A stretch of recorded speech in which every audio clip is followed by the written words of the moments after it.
From WENY TV, your home for news in the Twin Tiers, this is Twin Tiers Tonight with Scott Cook, Renata Stiehl, Chief Meteorologist Joe Veras, and Andy Malnoske with sports. A final goodbye for a fallen hero. Calling hours are underway for 22-year-old Army Specialist Ryan Jane. People are pouring into the auditorium at Corning East High School, where Specialist Jane graduated just 4.5 years ago. Good evening, I'm Renata Stiehl. I'm Scott Cook. Thanks for choosing Twin Tiers tonight. Now, calling our hours starting at 4. They go till 8 tonight. A funeral with full military honors will follow on the football field. As we've reported, Jane was killed on his second tour of duty in Afghanistan when an improvised bomb hit his Humvee while on routine patrol. It's a somber mood at Specialist Jane's alma mater tonight, and that's where WENY TV's Joe Melillo joins us live along with a member of Specialist Jane's unit. Joe. Scott and Renata, I'm standing live outside Corning East High School, where calling hours began for Specialist Ryan Jane around 4 o'clock today. Ever since then, there's been a steady flow of people coming to show their respects. Hundreds have filled the auditorium, and along with the slideshow inside and a lot of pictures, there's a lot of memories going around. And some people inside even said they're laughing because Ryan was a good guy, and they want to remember him that way. Now, I'm standing with someone who knew Ryan very well. His name is Captain Welder. Now, Captain, what kind of soldier was Specialist Jane? Jane was he was a new soldier, only in less than a year before he went overseas. But he was a good soldier. His leaders over there had saw the potential in him. That's why he was driving the vehicle, because that's a job given to new soldiers who are on top of things and who are going to be hard chargers moving on.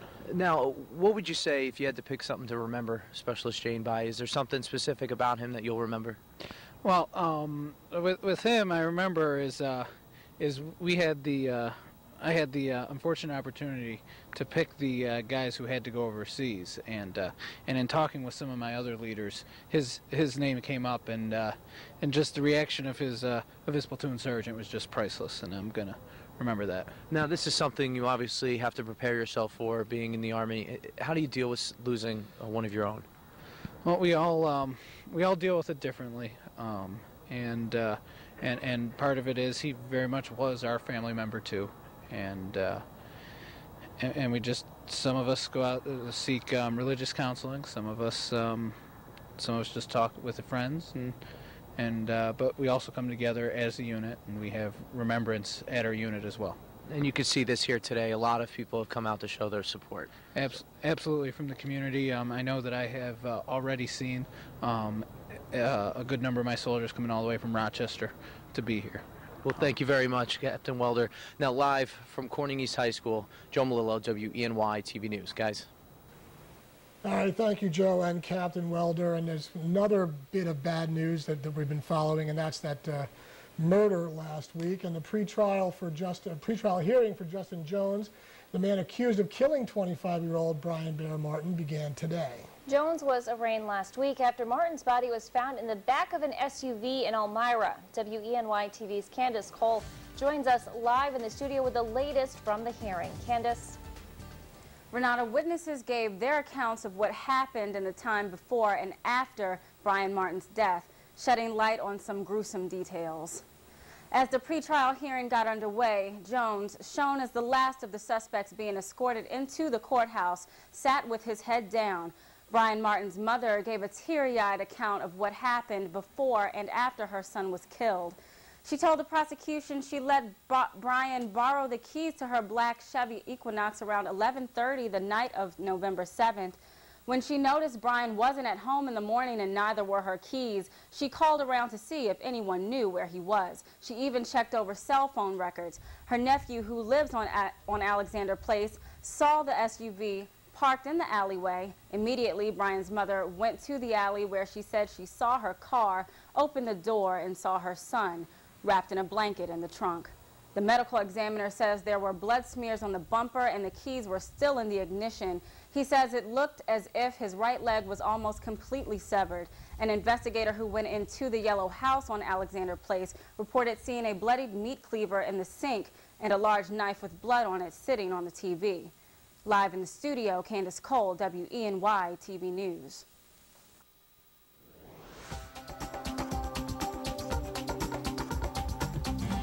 Well, it took a good part of the day for this to happen, but finally had some clearing skies from northeast to southwest across our viewing area, and we're left with clear skies to begin this evening, but looks like some more cloud cover down to the south over Pennsylvania will lift back up in our direction as we progress through the overnight period.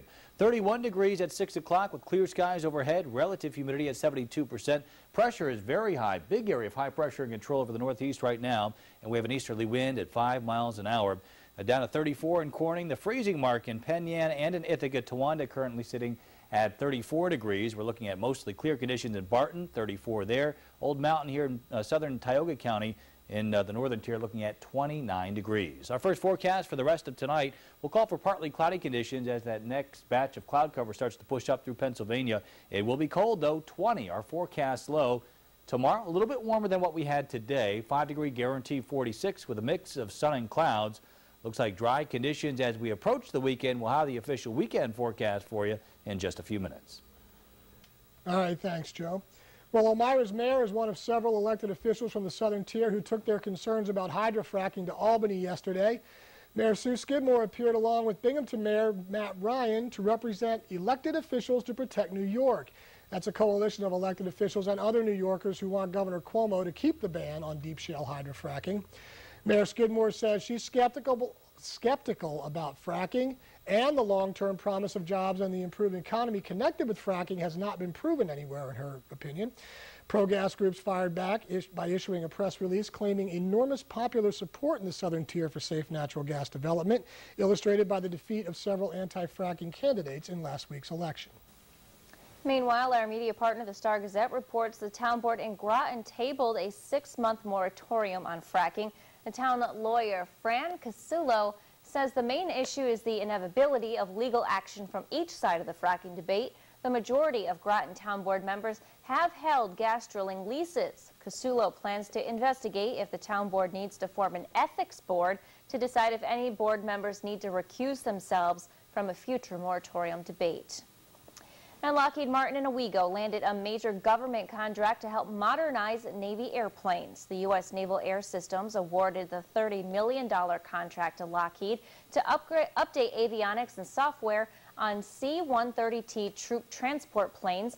The Lockheed upgrade is designed to increase the crew's awareness, productivity, and safety. The work will be performed at Lockheed's Owego plant and is expected to be finished in 2016.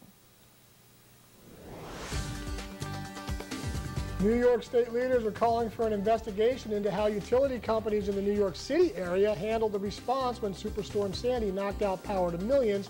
We'll have the latest. And Joe's got your complete interactive sky tracker forecast right after the break. You're watching Twin Tiers Tonight HD on WENY TV News. All right, Chief Meteorologist Joe Veras is here, I guess with sort of some good news. We had that big storm heading up the East Coast. Looks like it not only will miss us, but might spare these parts of the coast that have already been hit pretty hard. That's right. The computer model is still showing an East Coast storm, but far enough off the coast right now. At least it's trending in that direction. So good news for the folks right along the coast. We'll continue to watch it, though, obviously, as we go through the next couple of days, because even folks around here may have airport transfers down closer to the coast right before Thanksgiving. So it could impact travel as well. All right. All right, let's take a look at our weather headlines for us here in the Twin Tiers tonight. Just partly cloudy skies, some cold temperatures, upper teens and lower 20s, but a slight warm up here as we go through the next couple of days, and a long dry stretch will continue as well. Big area of high pressure and control over southern Canada, and that's really not moving much as we go through the next several days, keeping the dry conditions around. We will have times of cloudy skies, but not expecting any precipitation. Speaking of the clouds, we were dealing with the clouds for a good part of today, especially north and east of Elmira. That's where we lost the cloud cover as we went through the afternoon hours. But just as that happened, here's what's going on tonight. We have more clouds streaming in from the Ohio Valley. These tend to be some thin cirrus clouds, so not any thick cloud cover heading our way, but that's anticipated as we go through the overnight period. Tonight, temperatures down to near 20 degrees, and some of this cloud cover around for tomorrow. So we'll call for filtered sunshine, but I do think we'll see more sun than what we saw today. 31 right now in Elmira, 36 in Syracuse, 33 in Binghamton, and Philadelphia coming in at 43 degrees. Clear right now in Spencer, 35 there, 34 in Corning. We do have some clouds overhead there, and 31 the current temperature in Coudersport. Our 24-hour planner just showing scattered clouds overnight tonight, temperatures down near 20. And then for tomorrow, a mix of sun and clouds and temperatures better than the 39-degree reading we had today. Tomorrow forecasting 46. Future track showing the partly cloudy skies tonight. Again, we'll need that heavy jacket again as temperatures in some cases get down to the upper teens. Tomorrow, partly to mostly sunny skies, temperatures into the mid-40s, so closer to where we should be for this time of year. Partly cloudy skies tomorrow night, heading back down to the 20s. And then Friday, weak area of low pressure moves through. Not expecting any precipitation, but some scattered clouds. Calling for partly sunny skies to wrap up the work week with temperatures back into the mid-40s. Well, opening day of gun season in New York State on Saturday, so for the hunters out there, here's your forecast. Sunny skies throughout the day and temperatures topping out in the mid to upper 40s. 5-degree guarantee for today, forecast high 42. We hit 39. Our forecast for the rest of tonight, looking at some upper teens over the southern Finger Lakes region with partly cloudy conditions, 20 tonight in Elmira and in Corning. And for the northern tier, do expect some increasing clouds and temperatures in the lower 20s. Interactive Sky Trackers 7-day forecast showing this long dry stretch for us continuing. No precipitation in the 7-day forecast. Temperatures warmest Sunday and Monday with highs into the lower 50s. Thank you very much, Joe. Governor Andrew Cuomo announced plans for a special commission to investigate utility companies in the wake of Superstorm Sandy. Cuomo's ordering the probe under the state's powerful Moreland Commission law that provides for subpoenas and other action. He had previously threatened to hold public hearings on the matter. Now, he's repeatedly criticized the utility companies for what he considered slow progress restoring power to more than 2 million customers from Long Island to the Hudson Valley. I'm going to do a thorough review/investigation, and a very serious one, and they will be held accountable for past performance. And then we also have to get smart about this, and we have to make sure that we're prepared for when this happens again, because I believe this will happen again. Now, Cuomo says anyone who doesn't believe another Sandy is coming is in denial. He also says power has been restored to about 99% of homes where it can be restored. In the meantime, the acting chief executive of the Long Island Power Authority has resigned effective at the end of the year. Mike Hervey's resignation comes amid growing backlash over Superstorm Sandy. Now, it's been 2 weeks since Sandy hit, and nearly 50,000 Long Islanders are still waiting for their power to come back on. And a group of Long Island residents has filed a class action lawsuit against the company for its response. Hervey has been with LIPA for 12 years. President Obama addresses the national media for the first time since his re-election. We'll tell you what he says is the first order of business. But first, Ellen Braitman has a look at the day on Wall Street in your Bloomberg after the Bell Report. President Obama urged both political parties to take steps to cut the budget deficit through a combination of tax increases for the wealthy and spending cuts. But investors remain concerned about whether an agreement can be reached in time, and the Dow fell to the lowest since June. Well, Starbucks continuing its efforts to expand beyond coffee. It agreed to buy Teavana, which has about 300 stores and more than 100 kinds of tea. Now Starbucks, which recently bought a juice business and a bakery, already owns the Tazo tea brand. While hoping to make money on the real estate revival, the Blackstone Group, which has been buying up properties, says investors may have less than 2 years to buy as competition and rising prices make less available. And Facebook rolling out an app that connects job candidates along with openings and recruiters. New service features more than 1.7 million jobs from partners like Monster and BranchOut. At the New York Stock Exchange, I'm Ellen Braitman with the Bloomberg After the Bell Report.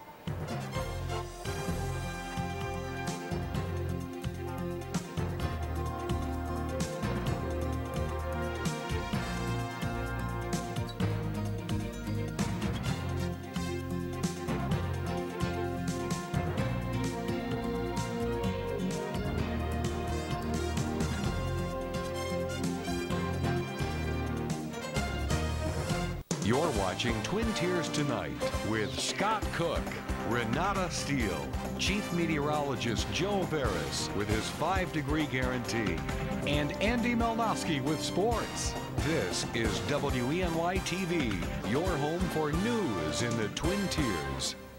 Welcome back. President Obama held his first formal White House press conference today since he was re-elected last week. Front and center was the so-called fiscal cliff looming at the end of the year. Now, if the president and Congress can't reach a deal, $650 billion in automatic spending cuts and tax increases will go into effect January 1st. President Obama said most Americans agree with him that there should be a balanced approach to reducing the deficit. He's calling on Congress to pass a bill to cut taxes on families earning less than $200,000 right away. And we've got another recall for beleaguered car maker Toyota. The company now recalling 2.7 million Prius and Corolla models worldwide for a water pump problem and a steering shaft defect which could cause faulty steering. The recall includes 670,000 Prius and Corolla models made in the U.S. between 2000 and 2009. Now, no accidents have been reported. Toyota's been trying to fix its reputation after a series of massive recalls over the last several years.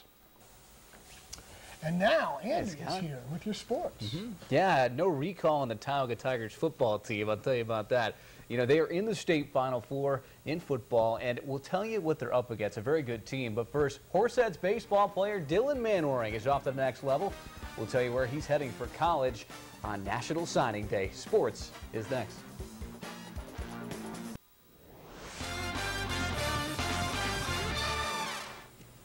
Well, 4 years ago, while just in the 8th grade, Horseheads Dylan Manwaring played on the varsity baseball squad. Even then, we said this is a name you're going to hear a lot about here in the next few years. After today, you're going to hear a lot more. Manwaring signed a national letter of intent to play baseball at Wake Forest University of the ACC. Dylan will pitch and play shortstop down south.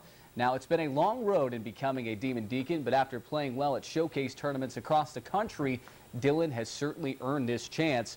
And for the All-State player, he can't wait for his next chapter. So finally make it official and for this to be done with, and I'm really excited and can't wait to get down next fall, to get down to campus and start my career there. Well, congrats to Dylan. Make sure to tune in tomorrow night for an up-close look at the night leading up to this signing with Dylan and his dad, former Giants Gold Glover Kurt Manwaring. Well, let's be honest, Tioga football laid the smackdown on Sandy Creek 54-13 last Friday, making it to the Final Four. Up next is Randolph High School, and if last week's any indication, watch out for the Tigers. With one more win Friday at 5 p.m., Tioga could be in the state Class D state finals, but they know not to overlook Randolph. This is the same program that beat up Groton 61-8 in the Final Four back in 2009. But this is Tioga, and they're ready for them. They don't have a bunch of athletes like Letchworth did, but you know, they just execute very, very well. We know we don't want to get shut down. We don't want to get stopped. We were stopped last year. We want to go all the way. Their coaching staff knows where they're supposed to be. They know how to get them there, and they're here for a reason. And we just got to go out and do our jobs, and we'll take home the W. They're going to bring it, and you can tell they're well coached because they do all the little things right, and it's going to be a good test for us.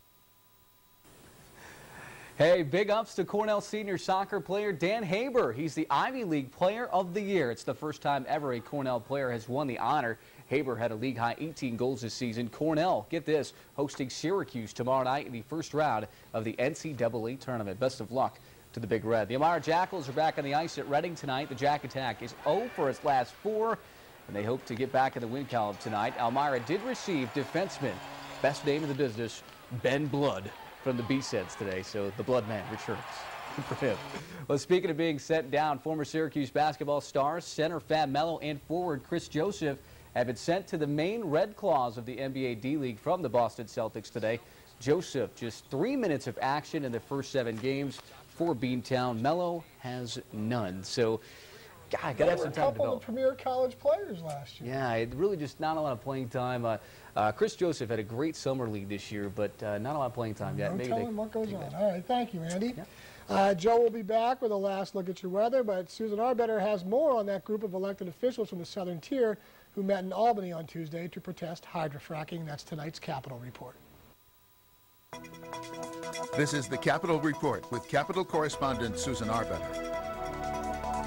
Calling itself elected officials to protect New York, the group traveled to Albany to again warn against the socioeconomic downsides to hydrofracking. Shale gas development is dramatically denigrating the way of life in communities across this country.